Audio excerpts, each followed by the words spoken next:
even terug naar de basis. Gewoon, wat is eigenlijk? Als jij, dit is kort, letterlijk kort. Werd ik gebeld door mijn schoon. Het is een staatsbezoek. De belangen van de kolonisator. Kulturu Open Mic. Uw verhaal vertellen? Bel of app naar 858-8943. Tot dan. Aan de kijkers van Kulturu TV zeg ik goedendag, ik heet u van harte welkom.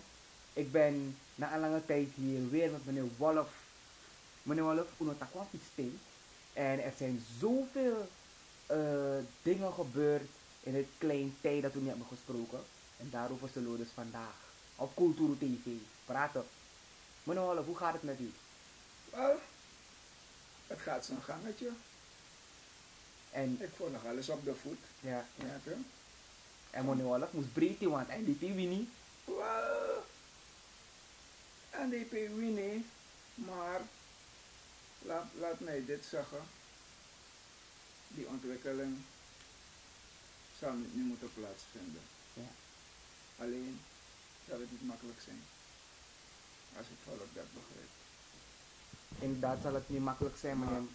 Maar voordat we echt gaan beginnen, wil ik mijn Surinaamse bradas en sisas groeten en vragen om de situatie op de voet te volgen en voorzichtig zijn met uitspraken. Yes, meneer Wolf. If Uluko NDP winnaar verkiezing, er worden hertellingen gedaan. De president wacht nog op een officiële uitslag om mevrouw Simons te feliciteren. Verkiezing is gebeurd en nu zien we dat er een samenwerking is tegengegaan. NDP, PEP, PL, ABOP en A20. NPS ook erbij. Maar veel mensen zijn niet tevreden met die samenwerking om bepaalde partijen. Nou, minanga you sabi soort partij waarover men het meest heeft. Maar wat vindt u trouwens ervan? En dat die samenwerking is gekomen, Ja. ik vind het goed. Want we hebben een hele tijd gebekvecht over allerlei soorten van, over allerlei vormen, economie, van alles. Vriendjespolitiek, van alles. Hè? Maar op een gegeven ogenblik staat de ontwikkeling van het land voor. En dan moeten wij nu dat stukje achterwege laten. En van dat oogpunt hebben de partijen elkaar benaderd. Ik weet niet wie benaderd heeft, maar partijen hebben elkaar benaderd. En hebben een overeenkomst gesloten om samen de verkiezingen in te gaan. Om vervolgens een regering te vormen wanneer het zover is. Ja. Maar in elk geval, het is heel belangrijk. Het is heel belangrijk voor Suriname, want wij kunnen een land dat heel veel natuurlijke hulpbronnen heeft. Dan zitten wij opgescheept met verdeeldheid, noem maar op. Ja? En wat gebeurt met onze hulpbronnen? De buitenlanders lachen ons uit en ze gaan er niet vandoor. Dus nou, je moest komen op om vervolgens onze dingen zelf te doen. Ja. Meneer Wolf, ik weet niet als u de laatste tijden in de buurt van Haven, van het Hogeruitstraat bent gegaan. Maar de Olo biggie zodanig, ik zou zeggen misschien een meter groot, hè, kuilen op straat. En de politie moet dus daar staan, pionnen worden gezet. En de politie moet dus ervoor zorgen dat de mensen niet in die kuilen belanden. Je auto gaat eraan, maar de minister van Openbare Werken, die gaat wel naar China om Suriname te vertegenwoordigen in wat betreft infrastructuur en alles wat betreft OW. Je hebt het mooi gezegd. Het zijn geen kuilen, het zijn ravijnen. Ik ben laatst daar langs gereden. Maar ik ken de weg zo ongeveer. Ik weet precies hoe ik moet rijden. Op bepaalde momenten zou je op het trottoir moeten rijden. Bromfietspad. Voor je auto onderstel, no brokken. Ja. Maar Het is een schandelijke vertoning om het zo uit te drukken. Een hoofdweg waar alle toeristen vanuit het buitenland Paramaribo moeten bereiken. En dan kom je in deze situatie te verkeren. Maar de minister geeft wel prioriteiten aan andere wegen die niet zo slecht zijn, ja, om die te asfalteren of te lappen, om het zo uit te drukken. Maar dat de minister naar een conferentie gaat of hoe dat ding heet, ja, ik vind het gewoon schandelijk. Echt waar. Hij is gewoon op vakantie gegaan. Ja. Maar als zou hij resultaten daar boeken, dan komen de regering zal bepalen als ze met die resultaten mee kunnen gaan. Toch? Trouwens, Suriname, sinds de vorige regering, had goede banden met China. Dus die man is gewoon gaan wandelen. Ja, die druk is hoog voor hem, hij is gaan wandelen. Laat men dat zeggen.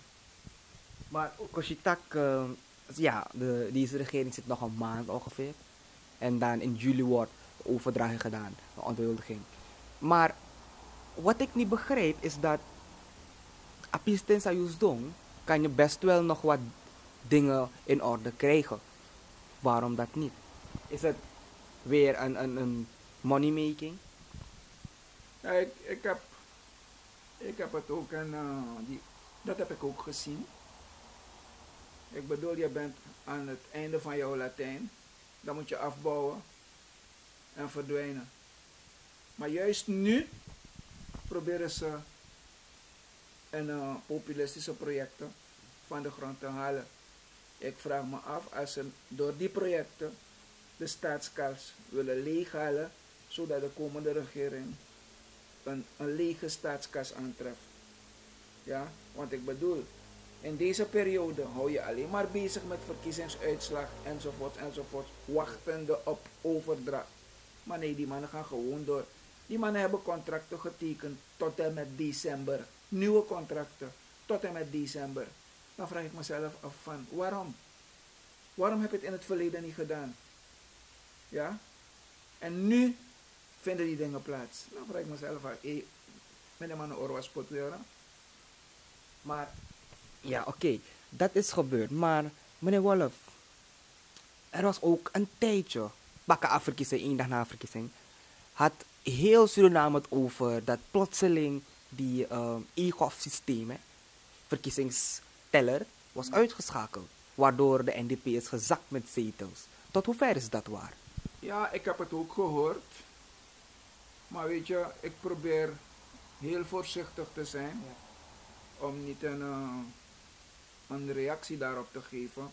Maar wat ik wel kan zeggen, als de VAP en anderen zo'n slecht beleid hebben gevoerd, dan kan het nooit zo zijn dat je 18 zetels hebt en jouw tegenstander 17 zetels. Ik kan nog verder gaan. De VAP bestaat 76 jaar. En ze hebben om en bij 12 zetels behaald in de periode dat ze regeermacht hadden. Ze zijn nooit zo hoog geklommen. En nu die je vadong, of nu die je vadong, dan kom je op 17 zetels. Wie houdt wie voor de gek? Iets klopt niet. Maar ook heeft de president de meeste stemmen behaald. Ja, hij kan ze halen, ja. Hé, laat me je één ding zeggen. De president is een rapper. Hij is een rapper. Hij kan goed rappen. Dus hij kan stemmen halen. Hij kan stemmen halen. Maar ik voel ook als straat, die veel mensen lusten hem niet. Maar hoe? 45.000. Dat is ook een vraag voor mij. Want ik bedoel, als je een wanbeleid hebt gevoerd en dan je kiest 45.000, dan is maar louter. Dan vraag ik mezelf af, met wat voor type volk hebben we te doen? Want het volk moest offers brengen. En die offers waren geen makkelijke offers. Offers die hebben geleid tot de dood. Tot gevangenisstraffen, noem maar op. En dan ga ik weer voor jou stemmen om 45.000 stemmen te halen. Wie houdt wie voor de gek? Wie houdt wie voor de gek? Ook kunnen we zien dat een verkiezing tja furo broejakong. En een van ze zijn ook dus het omkoping van DNA-leden. Ja, ik zal niet dieper erop ingaan. Omdat omkoping, je moet het bewijs hebben. Huh? Je moet het bewijs hebben. Maar de misstanden die hebben plaatsgehad in het hele proces naar de verkiezing toe en tijdens de verkiezing zijn niet mals. Ja? Wanneer je zo naar die verhalen hoort, hè, dan het riekt naar corruptie. Maar in een bewijs had Tori. Kijk, 400 mensen hebben zich teruggetrokken. Zomaar, terwijl er geld valt te verdienen. Zomaar hebben de mensen zich teruggetrokken. Maar ze hebben ook hun geld gehad. Ja, ik weet het niet, als ze hun geld hebben gehad. Oh, oké. Maar in elk geval, wanneer je vraagt aan de verantwoordelijke, in dit geval is het meneer Hassan Khan, want hij heeft de leiding, dan zegt meneer Hassan Khan, er is niets aan de hand. Er zijn kleine fouten gemaakt en die fouten zijn gecorrigeerd. En dat zegt de DC ook van een Paramaribo. Er zijn fouten gemaakt, die fouten zijn gecorrigeerd. Ja? Maar de politie moest ook een onderzoek instellen. Kwestie Lelydorp. Daar is er ook een probleem ontstaan met stembiljetten. Wat is er van terechtgekomen? Als meneer Hassan Khan zegt, er is niets aan de hand. Maar dan hoor ik dat de VAP een brief heeft gestuurd om de verkiezing niet bindend te verklaren. Hoe rijm je dat? Maar ik kan verder gaan. Er wordt gesproken over omkoping. Wie zou, of laat me het anders zeggen. Bronto zegt,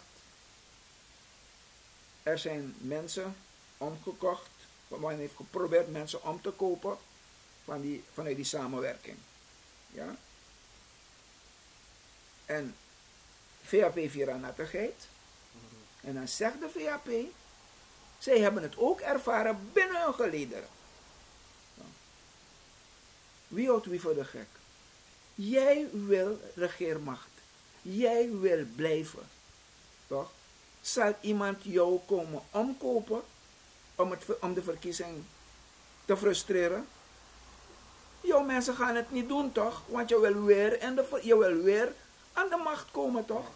Of je wil je macht blijven behouden. Dus het gaat bij mij niet op. Het is goed nuchter nadenken. VAP heeft gewoon iets gezegd, maar ze hebben niet nagedacht. Je hebt de macht. Dan gaan mensen jou komen omkopen om aan de macht te komen. Ik denk het niet. Want je want dat toch? Ja. Maar ik zeg het je eerlijk. Er spelen belangen. Er spelen persoonlijke belangen. Er spelen internationale belangen. Die ik niet ken, maar ik weet dat ze spelen. Toch? Als we kijken naar die kwestie van Apura. Wegstrekking Apura. Als we kijken naar... Er is toch een case gaande tegen de regering van Turkije. Voor dat van Baitalis of Baitalis. Ja. Er is nog geen besluit genomen. En zo zijn er meerdere cases. Ik zeg het je eerlijk, me vergiet denk. Want de furu. Maar ook één ding, meneer Walle, meneer Kotitori. Maar de president had een lening genomen om dus die RTI's uit te betalen. En waardoor hij nog een schuld voor ons heeft gelaten. Dus als het ware, Amoro heb je uno voor samen 100%. Ik heb er nooit belief in gehad. Ik denk, je moest je gaan inschrijven, no? Ja. Ik heb het niet gedaan? Nee. Oh. Ik heb geen geld, maar ik heb het niet nodig. Doneer het aan de staat of aan de minstbedeelde ziekenhuizen, gezondheidszorg, dan heb je iets goeds gedaan. Toch? Want je moet niet met dat. Dus hij moet niet denken dat hij het volk op die manier pakt. Weet je, dus is jammer. Meneer Walle, justitie en politie valt nog onder ABOP. Na de overhandiging weet ik niet als het ook nog onder de ABOP zou zijn of zal zijn. Maar no is justitie helemaal op zijn gat. berovingen hier en daar ook grote mensen, hè, mensen die businessmen worden overvallen van heel wat geld. En het is gewoon de Maikara drive-by, toch? Heel snel gedaan. Hoe kunnen we dus na de overdraging, wanneer NDP de macht heeft, hoe zeker zijn we dat het wel goed zal komen met justitie en politie en veiligheid in Suriname? Dekyu krabasi ano sheng, masa pemba ano sheng, begadoti ano sheng na tampum fui ala. En Amoxie heeft allerlei commissies ingesteld om te komen tot veiligheid.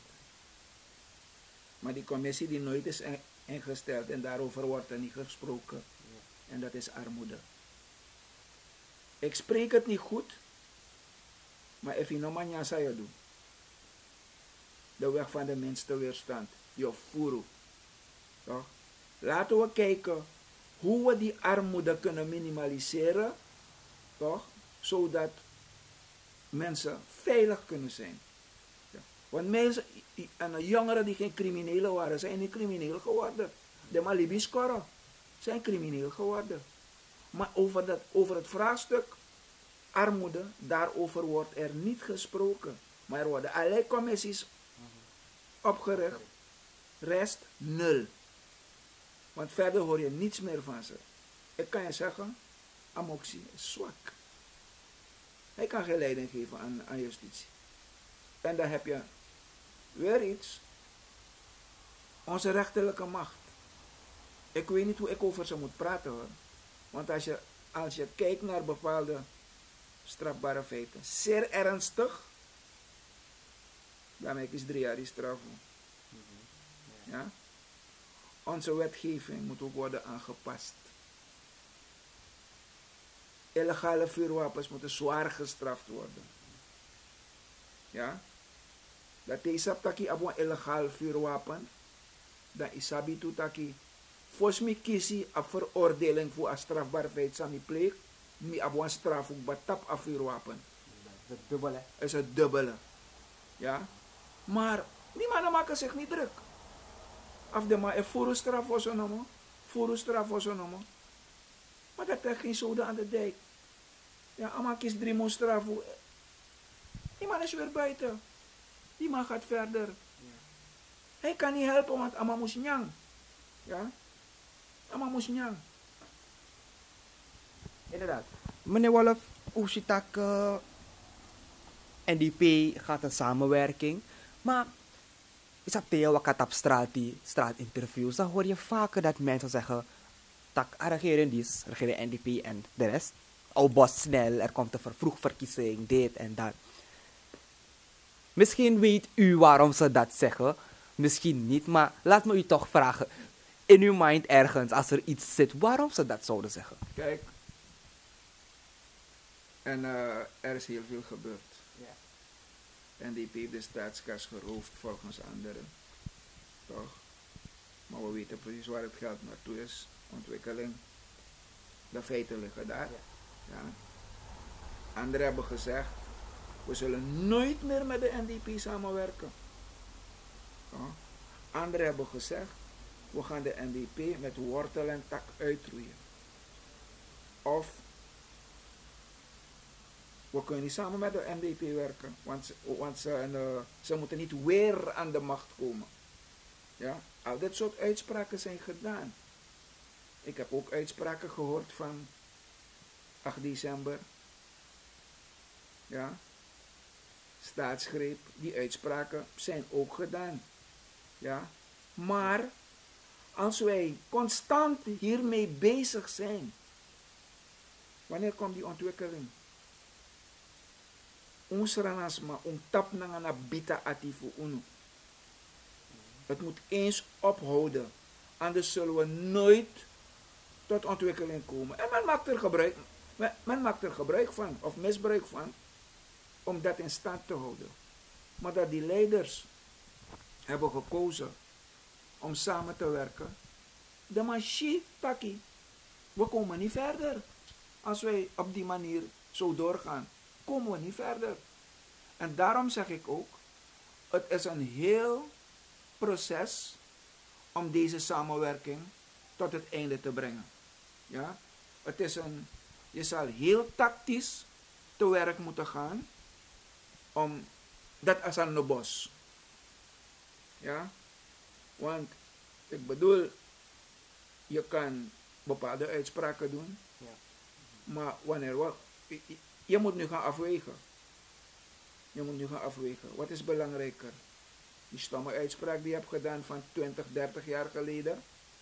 Of die ontwikkeling van het land, oil en gas, noem maar op, goud enzovoorts enzovoorts. Toch? Dan zou je toch een keuze moeten maken. En die keuze is ontwikkeling. En ik ga ervan uit dat op basis van de ontwikkeling, de mannen hebben gezegd, laten we de handschoenen erin gooien. En laten wij tot de ontwikkeling overgaan. Oké. Maar eerste euro dat u heeft gezien van NDP en ABOP gaan samenwerken. Wat was uw emotie, uw reactie op dat moment? Kijk, mijn emotie. Ik had geen moeite met een samenwerking tussen NDP en de ABOP. Ik had wel moeite met de emotie. Toch? Want dat is belangrijk, toch? Er worden emotionele uitspraken gedaan. Maar ik bedoel, als dit soort uitspraken achterwege gelaten kunnen worden, dan denk ik dat de uitspraak, dat de samenwerking met de ABOP toch goed kan verlopen. Omdat je moet ABOP niet onderschatten. ABOP heeft behoorlijk kader in huis. Behoorlijk kader hebben ze in huis. Ja? Maar onze vriend, hoe heet hij? Ronnie is soms heel erg emotioneel. En door de emotie, hij porsani. Ja, want bij Boosting zo hij wou DNA-voorzitter worden. Ja. Maar Kijk, om DNA-voorzitter te worden, moet je een man zijn met behoorlijk tact. Want men gaat jou uitlokken. En heeft hij maar lokje uit zij denkt op zijn vergadering op Brokko. Je bereikt niets. Ja. Het is een proces voor Ronnie om zich anders te gaan gedragen. Hij groeit, hij is gegroeid, ik ontken het niet. Hij is gegroeid. Maar dat stukje emotie die hij in zich heeft, dat moet achterwege gelaten worden. dan komt wel alles goed. Dan komt wel alles goed. Oké. Ja.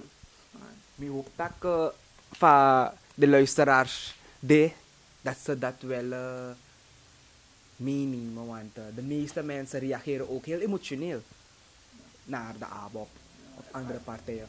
Ik ga niet emotioneel reageren naar de ABOP. Omdat ik weet dat de ABOP genoeg kader in huis heeft. Maar er moet goed gesproken worden. Er moet tactisch ook gesproken worden. Ja? En los daarvan, je moet ze ook de ruimte bieden. Of met z'n allen, dat ze het binnenland gaan ontwikkelen.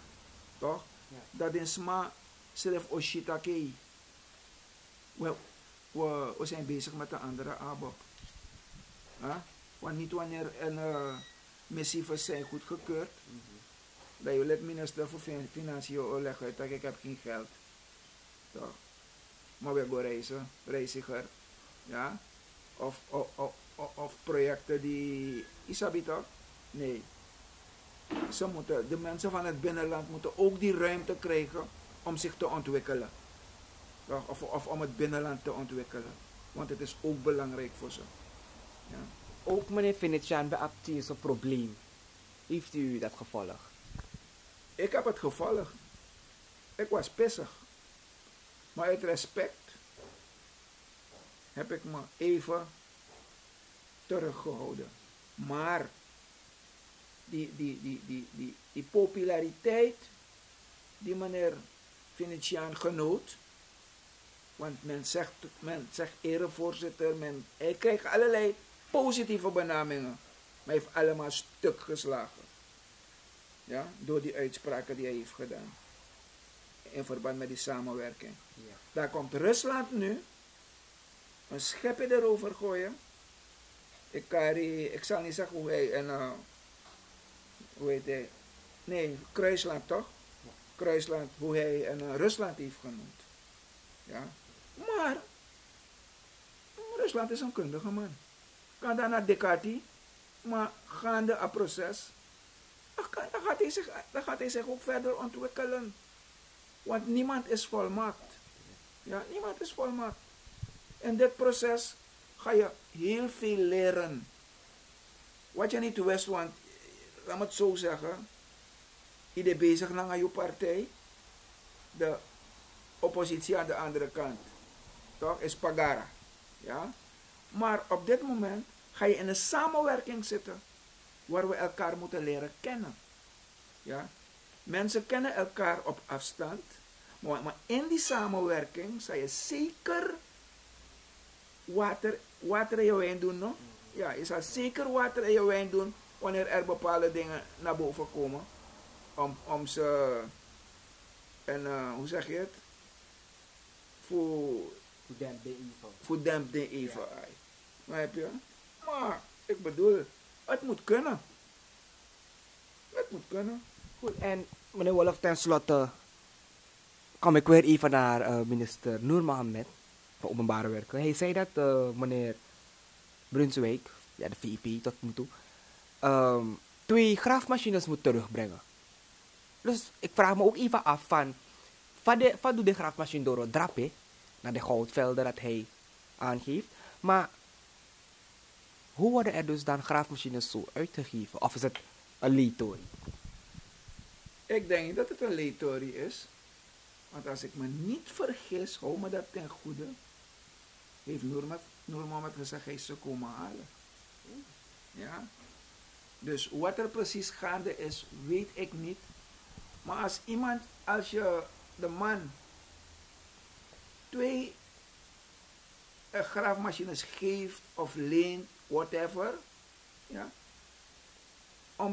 om privézaken te gaan doen, dan ben je zwak. Dan ben je zeer zwak. Politieke kijken. Ja? Ja. En dan werk je ook mee aan een vorm van corruptie. Nou, misschien omdat ze dus coalitiepartners waren dan. Al zijn ze coalitiepartners, het is overheid goed. Kijk, we kunnen verder gaan. Waarom heeft hij niet gezegd, laat me die graafmachines naar Coroni sturen, om al die 25 kanalen open te graven die dicht zijn begroeid? Waarom heeft hij dat niet gezegd? Ja? Waarom heeft hij dat niet gezegd? Maar hij wil Brunswijk tackelen, omdat Brunswijk ze in de steek heeft gelaten. En hij wil Brunswijk tackelen. Maar als Brunswijk was gebleven bij de VHP, dan zouden we nooit iets horen. Ja? Dus dat is die lafheid van deze mensen toch. De men nakt is er verschrikkelijk te... Dus eigenlijk alleen om politiek te kiermaken. Zuiver politiek. Maar goed, meneer Wolf, ik dank u. Kom bakawa langateng utaki. Maar we komen zeker dit week weer terug. En dan wordt dat morgen uitgebreid. We hebben heel veel zaken. Maar meneer Wolf, tot hier was het dan. Ik dank u. En ik groet u. Grantangi, het enige wat ik nog wil zeggen is om de Surinaamse samenleving op te roepen om niet op berichten af te gaan, vooral op social media. Want bepaalde mensen, hoe moet ik het zeggen, de hetsa volk op met allerlei fake berichten. Bijvoorbeeld, misschien breaking news, Ramadan en Familie. En ook een, hoe heet die andere, Noor Mohammed, Ja. zijn ontvlucht. Ik zag ook zo'n video dat ze bij de airport zijn. Ja, Maar... ik heb het gezien. Ja. En dan later, na een dag of 2, hoor je, hij zit in een conferentie. Dus we moeten heel voorzichtig zijn op social media. En wat ik de mensen ook wil verzoeken. Laten we nuchter redeneren en geen vulgaire taal gebruiken. Ja? En de president wil ik oproepen om een toespraak te houden naar het volk toe. Toch? Omdat racisme zeer gevaarlijk is binnen deze samenleving. Het kan erge dingen teweeg brengen, iets dat ik niet hoop. Het komt van beide kanten. Toch? Want if Isaka stroom, give me op piki ubaka. Ja. En vanaf dit soort dingen gezegd zijn, de president had ook in zijn uitspraak gedaan, er zijn partijen die aanzetten tot rassenhaat. Ja, maar hij heeft nooit als president opgeroepen co-libinatori. Co-libinatori. Maar hij doet wel uitspraken van shit en dat soort van dingen. Dat betaamt de president ook niet. Want als je praat over shit en ik praat over shit naar jou toe, toch, dan ga je vinden ik ben brutaal. Ja? Of ik heb het instituut beledigd. Maar dat me niet doe. Ja? Dat me niet doe. Maar in alle geval, we eindigen, Tori. Groetjes aan ieder. En ik denk dat we elkaar weer ontmoeten. Zeker. Abu. En ook de kijkers van Culturo TV. Krishna Lakpat hier, vandaag bij meneer Wolf. En ik zie u bij de volgende. Vaderland, Suriname is mijn vaderland. Yeah. Vaderland, Suriname is mijn vaderland. Suriname is een heilig land, maar we doen wat we onheilig staan. Zo weinig man, maar de man niet veilig staan.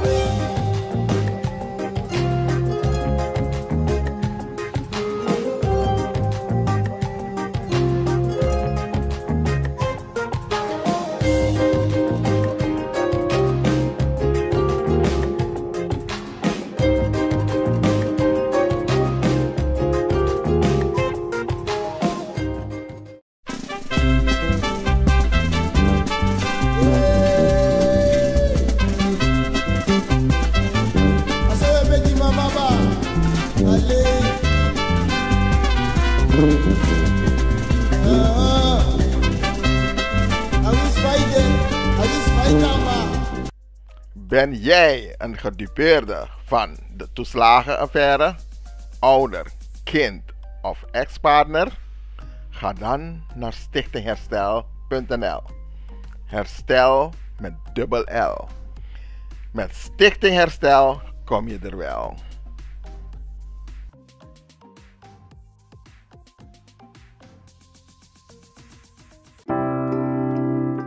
Zorgen moet je doen, niet maken. Zorg is persoonlijk. Onze jongste patiënten krijgen daarom bij de huisartsenspoedpost ook een persoonlijke behandeling. Onze artsen zijn zeer bekwaam in het opvangen en behandelen van uw kind. Huisartsenspoedpost Suriname. Uw zorg is onze zorg.